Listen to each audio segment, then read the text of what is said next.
So our next presentation is by Paulo and Souza, who will have a workshop on publishing using Kindle Direct Publishing. Paulo, do you want to take over?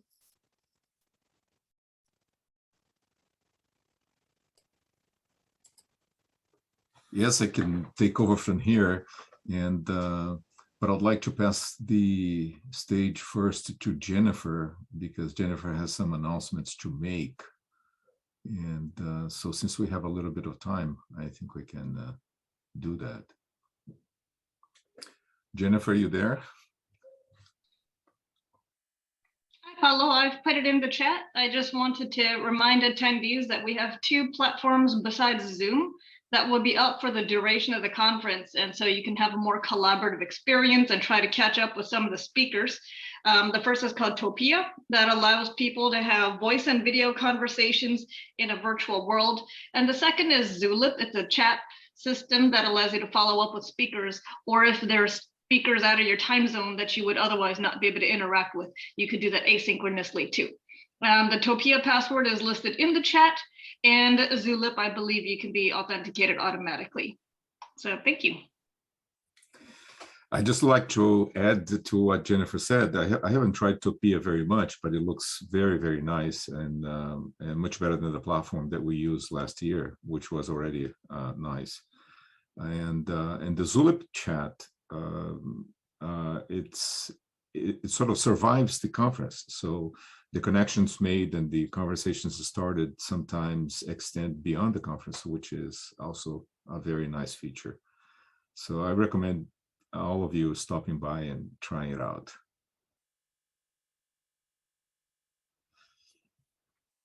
Arthur, should we get started, even if it's 10 minutes before time? No, it's 6 minutes after the time. Just go ahead. 6 minutes after. Oh, yeah. I thought. So let's go right ahead. First, I'd like to remind you that this is not part of the scientific program of the conference. It's a part of the workshop, but because of the problematic scheduling of the conference, so that you can group interests together and serve speakers at a good time in their time zone, we got some stuff that was supposed to be with the workshops yesterday moved over to today. So don't expect a scientific program, but just like a conversation on how to prepare yourself if you are faced with the job of doing a KDP publishing, which is a publishing on Amazon Kindle Direct Publishing. And I invite you to come in and unmute yourself and raise your hand or do whatever. If you have questions, stop me in the middle. We're going to talk about quite a few things, and there's different areas that we're going to try to cover. First of all, the name of I just wanted to explain the name a little bit, because it's called Amazon KDP, which means Amazon Kindle Direct Publishing. And so you may think that that has something to do with the Kindle, and it doesn't. I have no idea why Amazon names it like that, but I think they get the Kindle name to several different things. And most people recognize the name as a device they use to read the ebooks. And in this context here, Kindle Direct Publishing has to do mostly with print and also with ebooks, and we'll get to that later on. It is essentially the service that they acquired a few years ago, and that used to be called CreateSpace for BOD, Publishing on Demand. And the service is a very interesting offer, because it allows publishers to solve a problem they had, and allows also readers to solve a problem, which is to acquire titles one at a time. The creator of CreateSpace was famous for having said that most publishers were looking for a book that will print 1 million copies, and that he was interested in 1 million books that will print 1 copy. And so the ability to print 1 copy is a very important part of the book industry right now. And Amazon KDP is publishing millions of books right now and printing them out and serving them to the world. Science and novels and all sorts of trade books and all sorts of other books. And and I mentioned before that Amazon KDP solves a problem that the publishers had, which is in US copyright law and European copyright law as well, and in fact in several parts of the world, if a book goes out of print, the copyright automatically reverts back to the author, or in some cases the author is allowed to ask for the copyright back at basically no cost, or the cost of the few copies that have not been distributed yet. And this is a big thorn on the back of publishers, because they lose control of their catalogs when authors go in there and ask for the rights back. And publishers would like to, once they have something in their in their inventory, to keep that forever.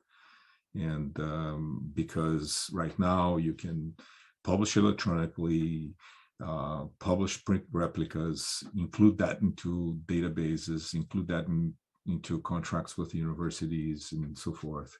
And so it's necessary to have your catalog available so that you can sign those contracts. And so if you have a certain book on your collection which has gone out of print and the copyright has being passed back to the author, that is a big thorn that publishers have to deal with. So so what Amazon did, after acquiring CreateSpace, is that they're expanding this, to several parts of the world. So they have several of those presses that once you order your book, it will print your book, and very close to the place where you are. So if you order in Germany, you get your book printed in Spain and shipped to you. If you order in the United States, there, depending on the region of US you are, you get your book printed and delivered to your house. And in general, you get your book in about 2-3 days. And there are several places where Amazon have a presence and doesn't have POD services yet. Examples of that is, one example of that I know of is Brazil. And you can get access to the ebooks, but you can't buy a POD book unless you pay a very expensive shipping from the US halfway around the world. So how do you get a book in there? In general, you have to do your normal stuff. You have to prepare a lot of metadata. You can choose to get your own ISBN or to use Amazon's ISBN. Use of Amazon's ISBN is free, so it has some implications, but it's essentially free. They'll give it to you, and they generate barcodes for you on your cover, and all of that stuff, all of that jazz automatically. But then they have strange requirements. Most people think that the requirements are physical to begin with. The sizes that there are practiced are limited. The number of pages that get printed are limited, and that restricts a little bit, the sort of the range of the books that can be printed. For example, on the sizes, they vary from about 5 inches on width all the way to 8¼ and on the height they vary from 8 inches to about 11¾ so that makes, the smallest book they print is a 5x8. The biggest book they print is 8¼ by 11¾ and the number of pages vary between 24 minimum. There is no printing of books which is less than 24 pages, and no printing of books which is more than 828 pages. That's the maximum. And those two limits are subjected to the sizes as well. You can't print just about any size up to 828. Most popular sizes do, but if you choose one of the bigger sizes, the limitation on the number of pages is very small. The limitation on the number of pages exists, and it's decreased by a little bit. So there are a range of books which are not printable on Amazon KDP. Examples of good books that they are not printable on Amazon KDP are Grey's Anatomy, the Euclid Elements, for example, has way too many pages for printing on Amazon KDP, and even the Bible, even Gutenberg Bible, which could be fed into Amazon KDP, it's not printable either, because the size of it is the size and the number of pages is out of bounds for their requirements. So, but if you just consider Grey's Anatomy, Euclid, the Bible, and so forth, you can print a large range of books on KDP. And there is some interesting caveats on how you prepare your files to send over there. Obviously, you have to send 2 files in, one which is the cover and another one which is the content. And Amazon wants to minimize the amount of paper that gets wasted with cuttings on the sides. So if I could share you my screen, and I'm going to try to share the entire screen. Let's see. So that I don't have to switch between. I'll share the entire desktop so that I don't get, so that you see when switch from window to window. So are you able to see this? You guys able to see this well? So here what I have is a classic cover, which is going to a printing bureau. You'll see these markings in here. Some of these markings are not necessary. For example, this tool up in the middle marking the spine of the book, and the markings on the side are exactly where the book will be cut. And they're not. This is not exactly the file that goes over to the printing bureau, but allows you to see these markings.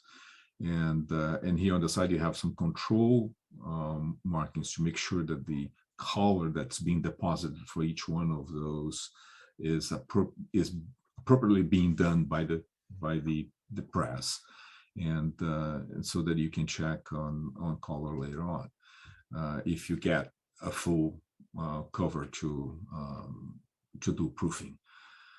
Amazon does not want you to do any of that. They want you to go a lot shorter and do not put any crop marks on it at all.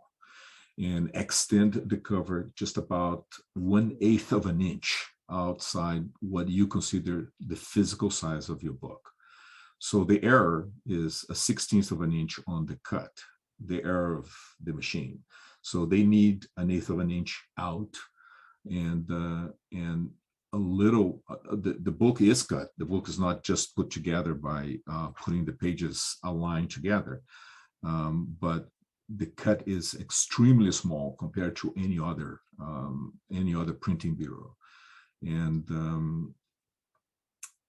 people think that the reason for that is that they have the papers pre-cut to one particular size, and then they just end up cutting a maximum of 1/8 of an inch out on the sides after it gets bound. And so that minimizes the waste of paper on printing each one of the books.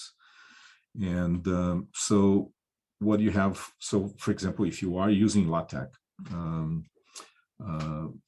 more on that later, but if you are using LaTeX to produce this cover, there is a very helpful package called Book Cover, and that allows you to do this very quickly, very simple, and very efficiently, and place your logos, your barcodes, and everything else, and be done with it, and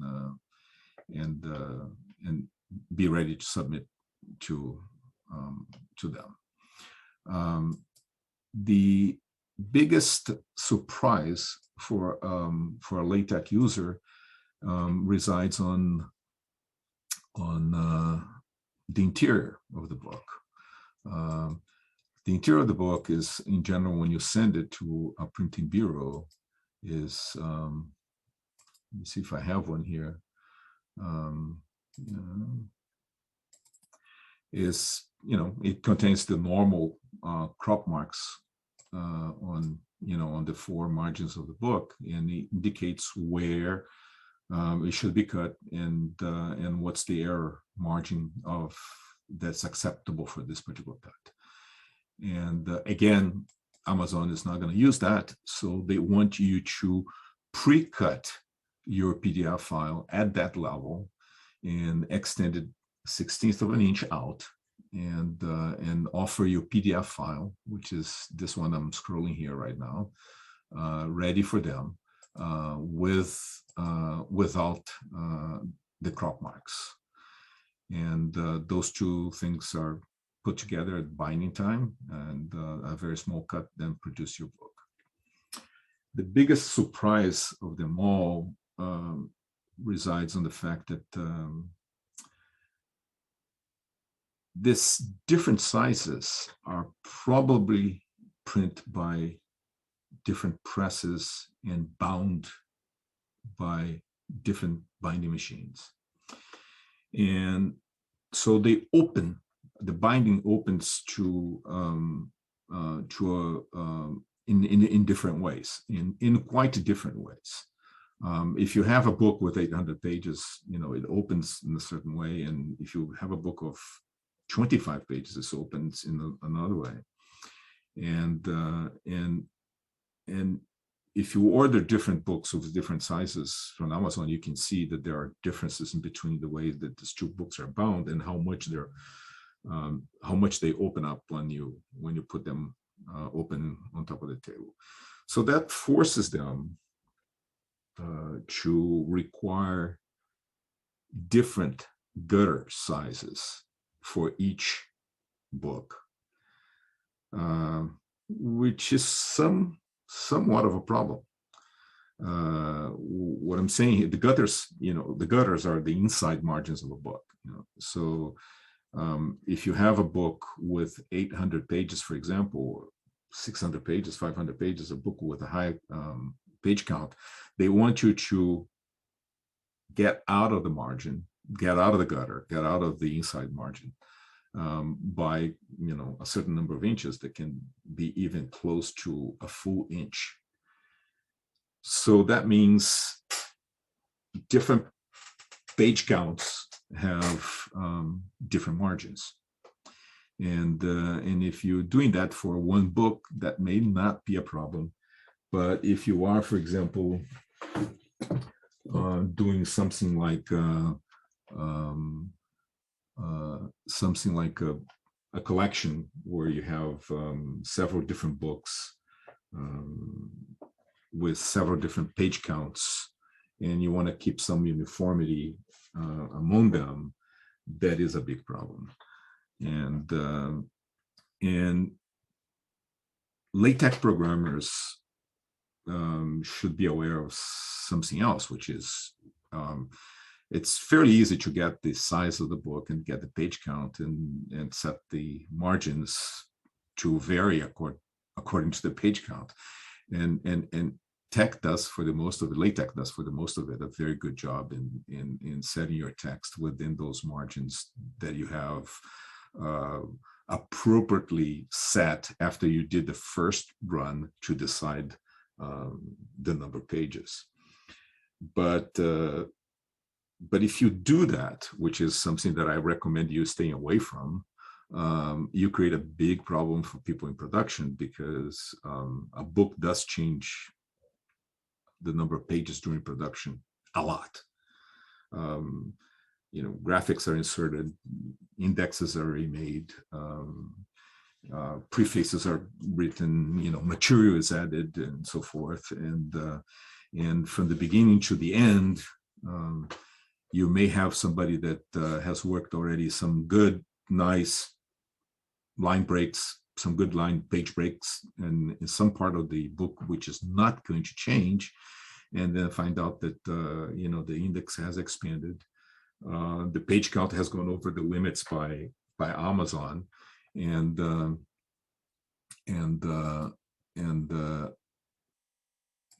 all those line breaks that you have done before are completely useless.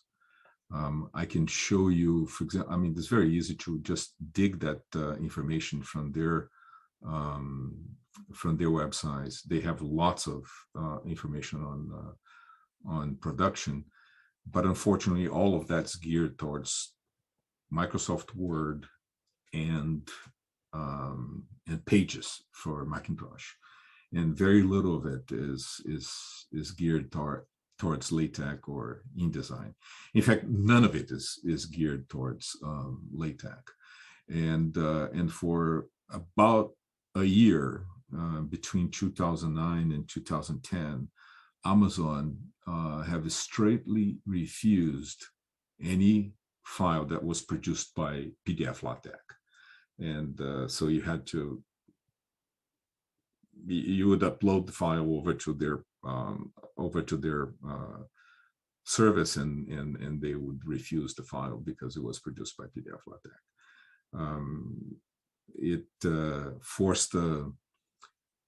It forced us to go there and modify the PDF file so in ways that they wouldn't recognize that the file was from LaTeX.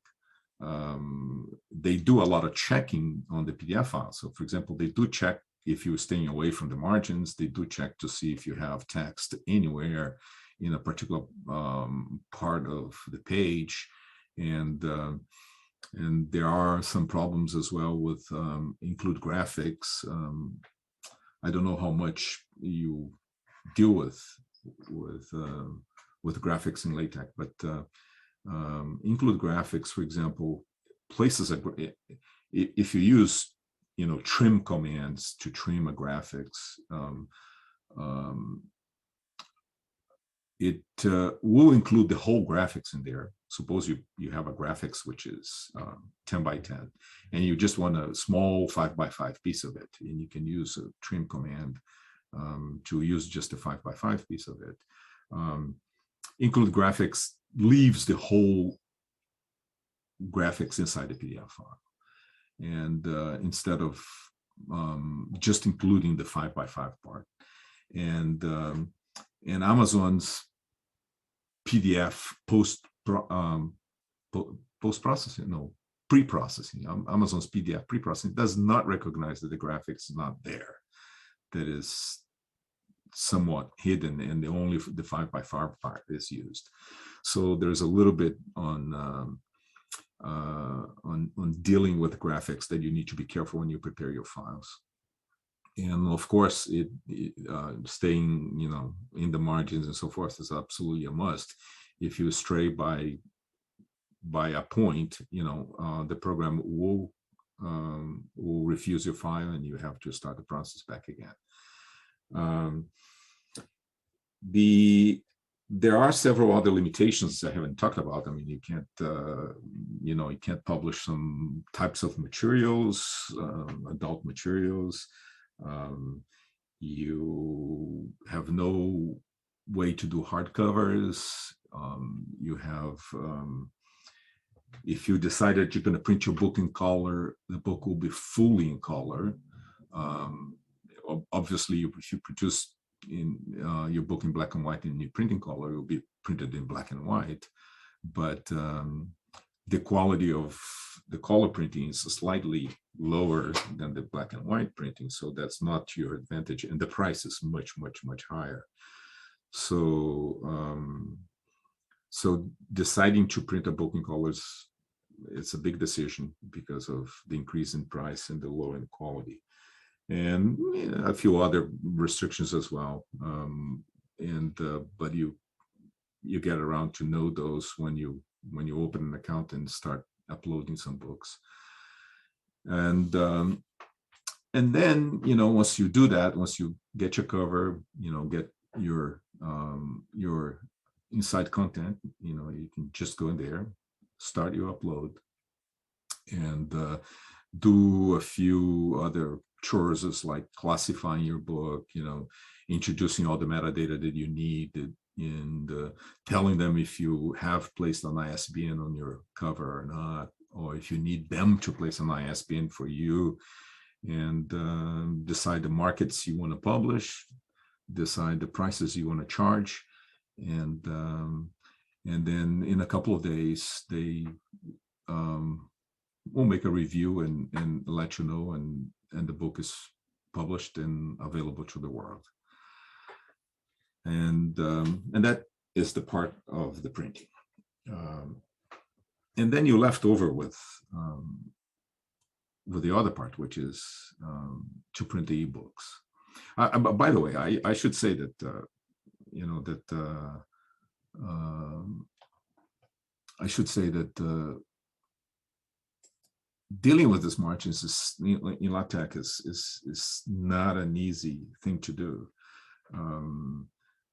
because of this wealth of choices, and if you apply a choice that you have done for the 200 to 300 range to the 500 to 600 range, you may end up looking with a book that looks awful. I can show you a few examples in here. You see, this is a book, Applied Combinatorics, and it's a fairly known book. It was a very known author, William Trotter, and you can see that the margins are huge down at the bottom of the book compared to the top. That may be intentional, but I harass to say that there's so much that it cannot really be. So this looks like a quick job that was put together in order to fit a particular size, and the size is just wrong. So you find out that you have done something wrong on this sort only by experimentation. They allow you to print the book, and it takes the normal 3-4 days to arrive at your place, and then you found out that you did this wrong and this wrong, and then you adjust again. And some people give up before getting to a nice format.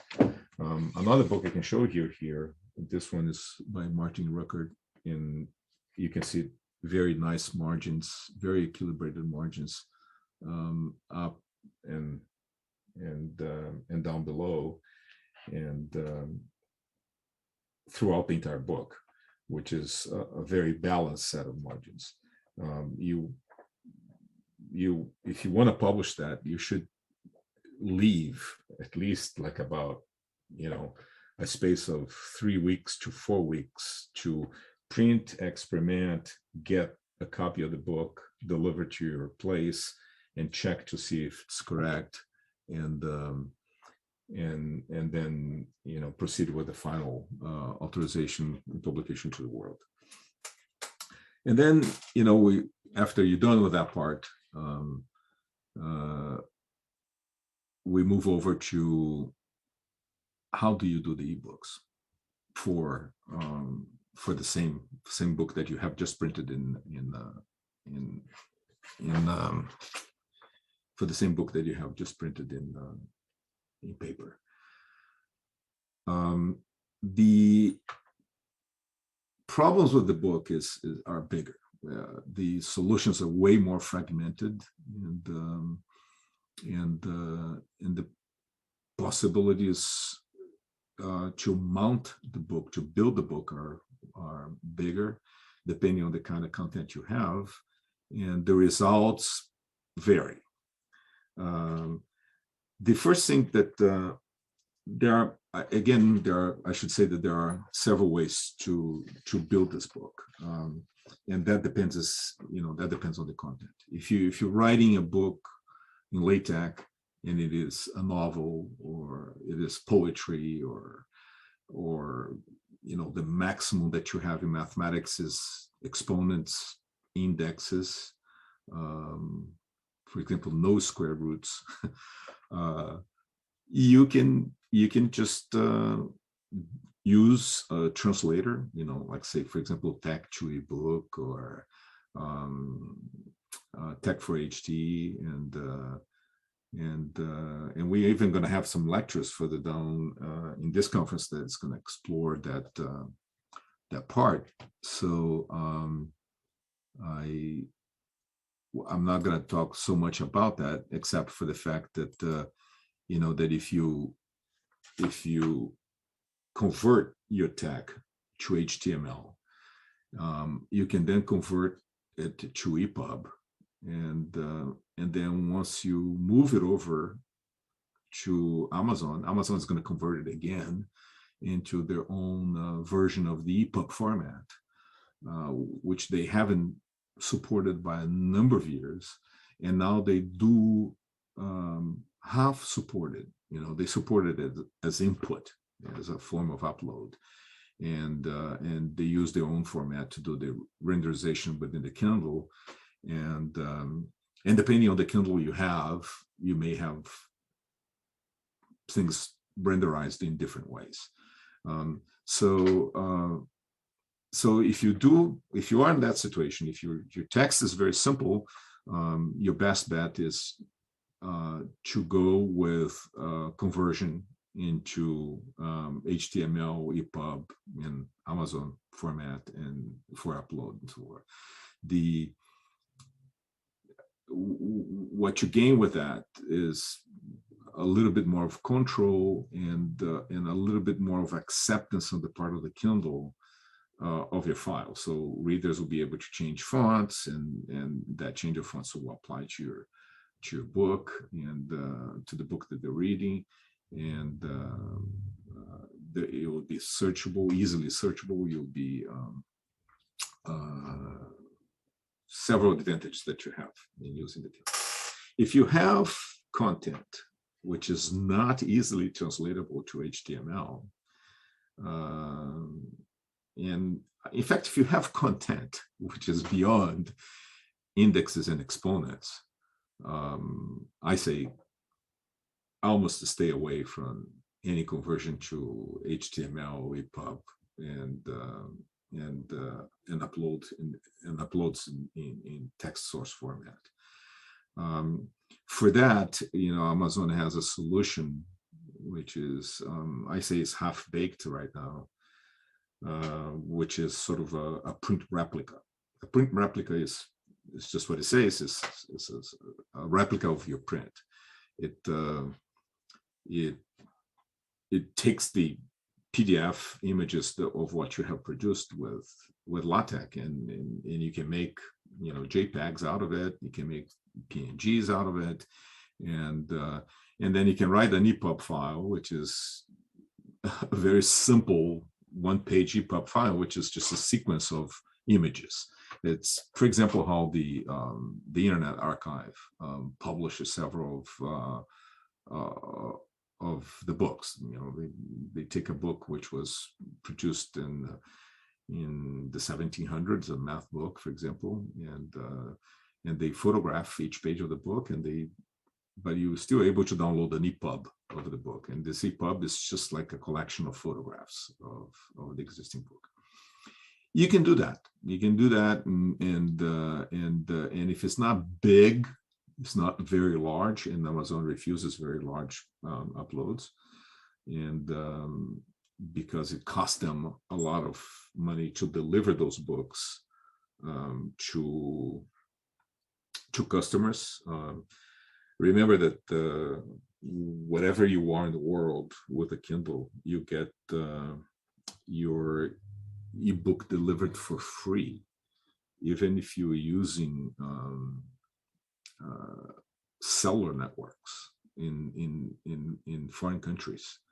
And so if I can be in a very far away country and buy an Amazon book with my Kindle and have it delivered, even though I'm not a customer of the networks in those countries, and get delivered to me by over the cellular network. So delivering a book like this will certainly cost a lot of money, and they sort of refuse books depending on their size. But if you are within limit, if you are, if you experiment a little bit with the generation of the JPEGs and the PNGs, and may have to break up your book in two books, in volume 1 and volume 2 and so forth, and you can get them in. And this is what is mostly done to math books these days within Amazon. For example, Cambridge University Press publish all their books like that, all their mathematical books like that. And this is also how comic books, manga books are published. Children's books are also published like that. Amazon gives a format, a name for the format, which sounds like CRZ or something like that, which is just the Z stands for the compression, and then it's just a set of images. Again, I told you can do an EPUB, and that's one solution. And you can also get just a bunch of images, one per each page, and put them in alphabetical order. That is, number your pages by alphabetical order, and be aware that the alphabetical order of numbers in Amazon is still a little bit strange, and so you want to start numbering your book as 001, 002, 003, and blah, blah, blah, all the way to whatever it is. And then once you upload all those images, and as a part of a book, Amazon delivering that to a Kindle will play those images in the alphabetical order that they have been placed. So you just put them in alphabetical order, zip them up, and upload, and you're done. The big problem right now is that very few Kindles are covered by distribution of print replicas. Amazon is still, even after all these years, not distributing print replicas for anything that uses an e-ink screen. So if you have a tablet, if you have, for example, an iPad, and if you have or an application, if you have an application on your iPad, on your tablet, or if you have one of the Kindle color Kindles, you can read any of the printed replicas very well. If you have one of those e-ink ebooks, which are very nice, and I do prefer as a reader, you're out of luck. And if you try to buy one of those books, it would just tell you that it's not available for that particular format. So a very fragmented way to produce a very, I haven't even spoken about one of the forms, which is there's yet a third rail, which is yet a fourth rail, which is after you upload your print book to KDP, Amazon opens up a wizard that allows you to make an electronic book from your PDF file. And obviously the results are not all that good. If you have the source for your book and they're simple, you can do better HTML than them. And if you have diagrammed content, mathematical content, Amazon would just, the processing will make a mess out of it. So there's, it's a process for somebody that wants a quick and dirty job, but not somebody that wants a polished job, be either at the HTML level or the level of printed replica. So try to stay away from it as much as you can. And going back to what I was saying, it's a very fragmented form of production, a very fragmented form for dealing with it during the upload times and during the process of testing and to see if the pages are correct and so forth. And above all, the most unsatisfactory part of it is the very fragmented delivery to users, which can read some books on their Kindles, but not some other books, depending on the Kindle they have. And so forth. But hopefully that problem will be solved soon, and with a fragmented delivery to users being resolved, then it will be a sort of a more complete solution. The qualities of the print form is not what it would be desirable, but is a very good and effective way to get your book out there. Any questions?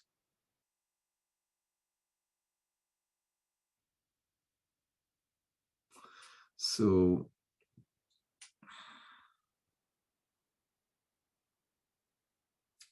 I just have a comment by Tom H. Saying the margins could be intentional by some typographical principles.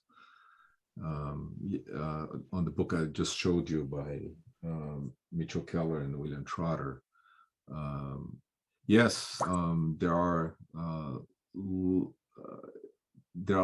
lots of books which are produced with bottom margins way larger than the top margins. That is not so uncommon. A lot of books in Asia have that as well, and but this particular book here looks really out of place, really out of place.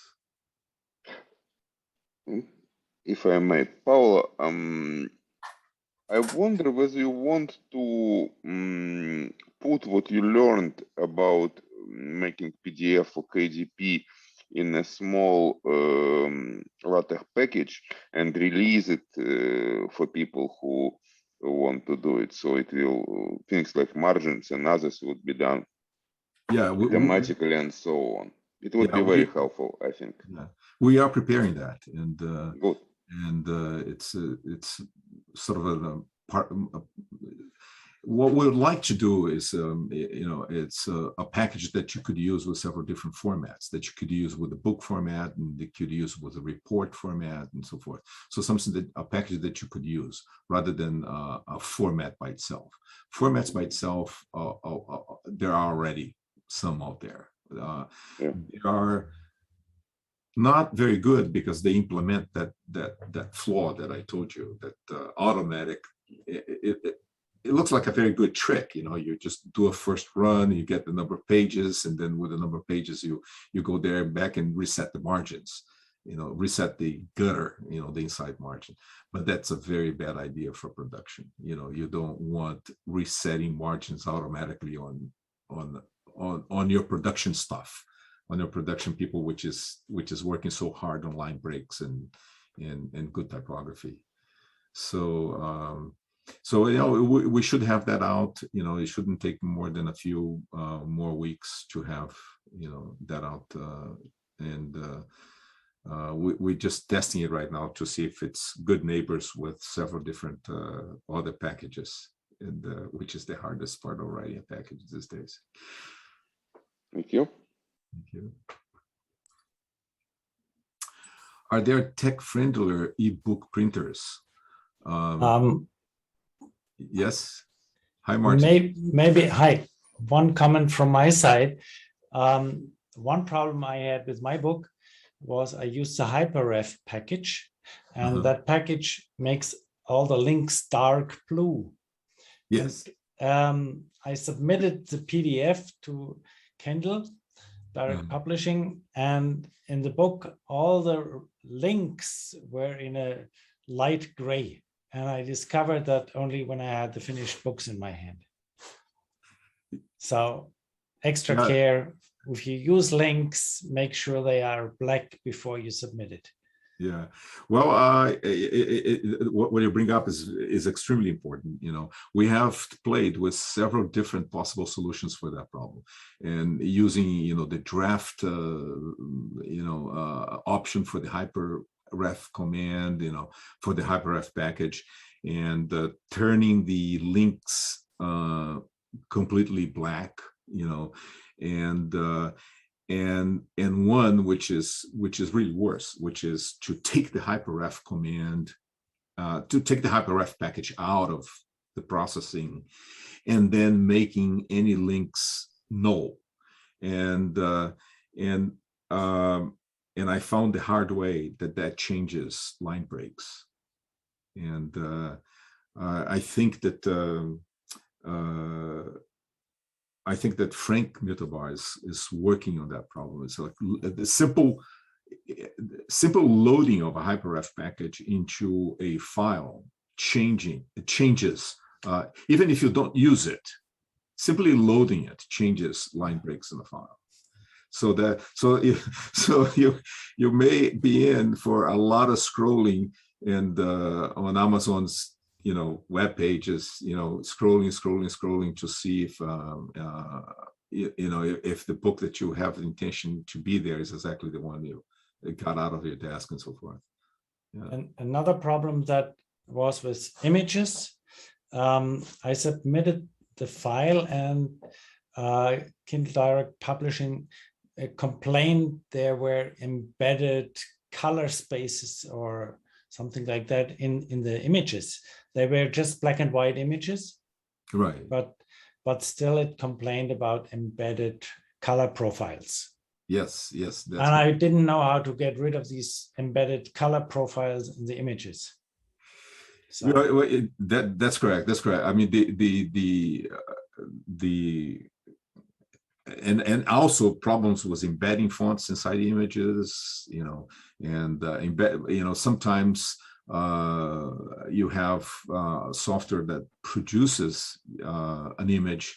You have no intention to have any text on it, and you write your text on it with TXI or with Pin Label, with something else, with TeX. Use TeX to write the labels on top of the image.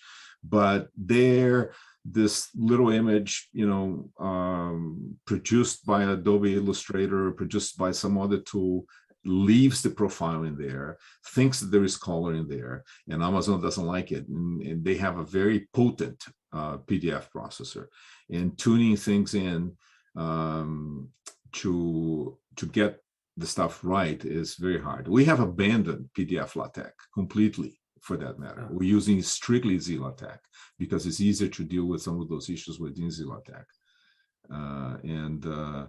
But yes, be prepared to deal with a draconian program, this PDF checker on part of Amazon. And the guy that writes that thing is hiding behind several different firewalls. You can't reach him, you can't talk to him, you can't do anything. So let me go back to one of the questions there. Parvish is asking, well, there are several different other questions.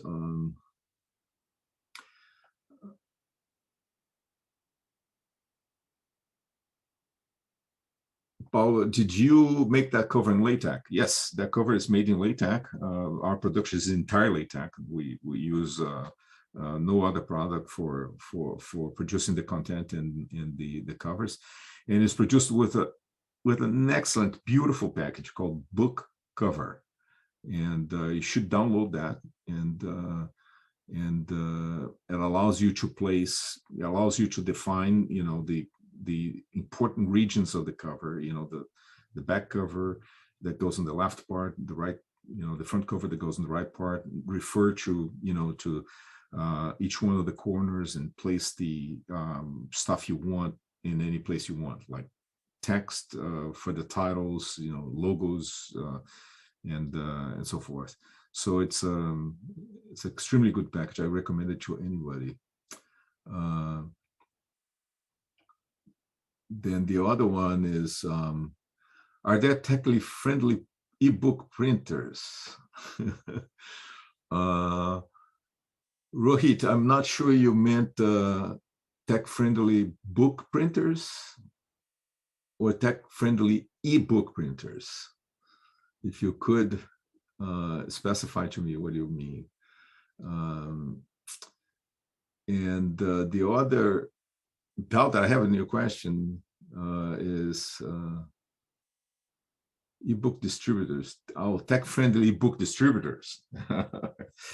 I don't think there is. I think the only way forward with tech distribution, the distribution of ebooks, which are tech-based, is Martin Ruckert's framework, and which does, you know, repagination and depending on your choices on a source which is essentially tech source and you know, DVI that well, essentially DVI source, and that allows you to use your reader in a nice way. If you haven't seen it, I recommend you watching 2 presentations by him in the past 2 TUG conferences. And then download the some of the demonstration files that he has on his webpage. But that hasn't gone mainstream yet, and it's a real pity, a real pity.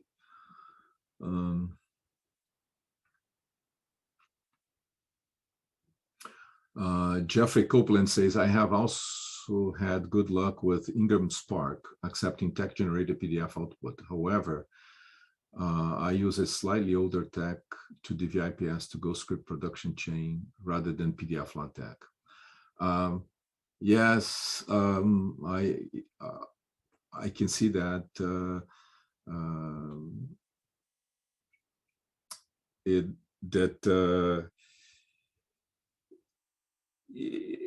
Ingram Spark, if you manage to stay out of the margins, if you manage to do color space properly and so forth, you completely okay. The problem with Amazon KDP is that this draconian program, a friend of mine called it a Nazi program, and really does stuff which is way out of bounds, and goes checking things on your files which it has no business in doing it, and it makes life very, very hard. I do. And technical support is non-existent. You either make your file good or you don't. And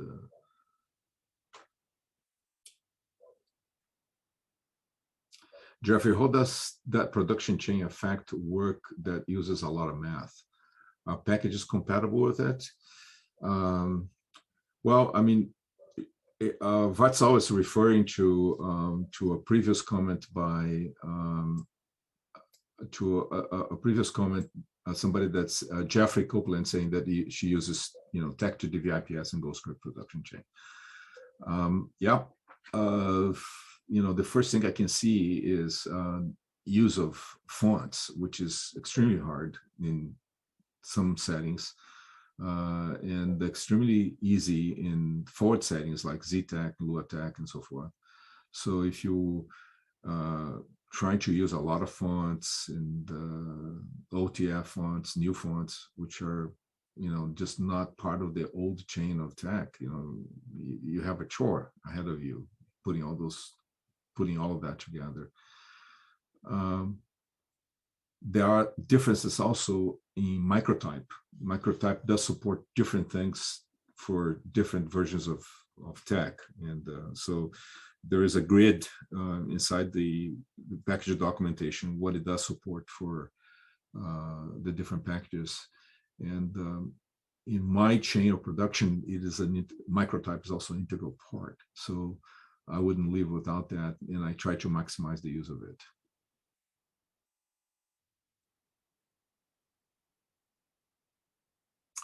And Jeffrey Copeland says that yes, that production chain can start with either plain TAC or LaTeX. So all LaTeX packages are fine. What I would like to add to that is problem areas are microtype, for example, and font usage, and but that's about it.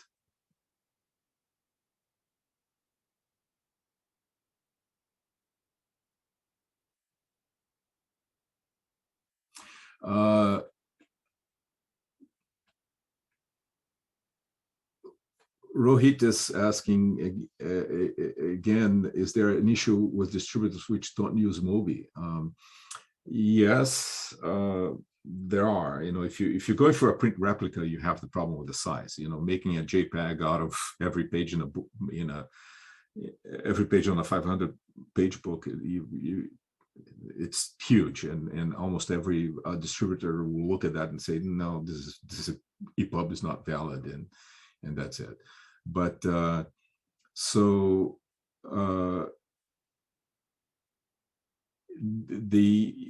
you can go there and sort of say, yeah, this is a child's book, you know, this is a page-by-page thing, and some of them do accept it, and I, you know, it is possible to upload some of them to Kobo, but your limitation is on size, literally.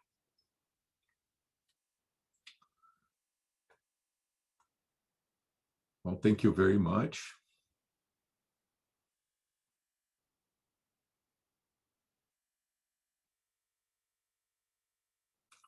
Thank you very much for all of you. And we're moving over to the next part, which is